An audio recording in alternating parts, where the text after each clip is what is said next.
Welcome to DBU Hand of the Week 3.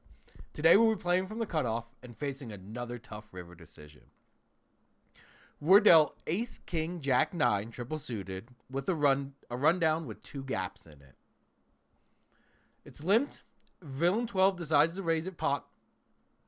We can either call or 3-bet. If we want a 3-bet, the reason for 3-betting would be to push the button out, getting us position, or other players out. Or we can make the call and keep the SPR low. I think this is the right play. We make the call. This invites the button along, the big blind along, and the limper along. We go 5 ways to a flop. Now, a flop obviously is not a great one. It comes queen, deuce, deuce. The nice thing is the SPR is still pretty low for us. It's about 4. It checks around to us. We see no reason to make a bet. So we check. Button checks. We go to a turn. The turn comes the 8 of clubs. It gives us a straight draw and the nut flush draw, even though it is still on a paired board.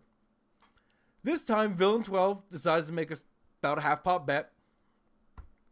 We're getting 3.5 to 1. I think we still have the odds to make a call here, introducing those new draws we have. We make the call. The button makes the call. Villain 10 makes the call, and Villain 11 gets out of the way. The turn comes the 10 of diamonds. We now have a straight on a paired board. It checks around to us.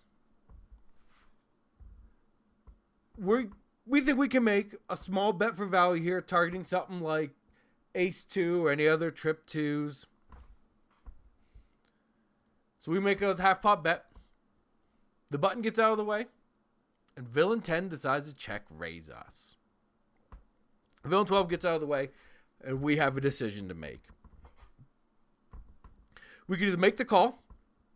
He has not really shown any aggression or interest in this pot up till now. Or we can make the fold. Most players at this level do not have a check raise bluffing strategy on the river. It is a paired board.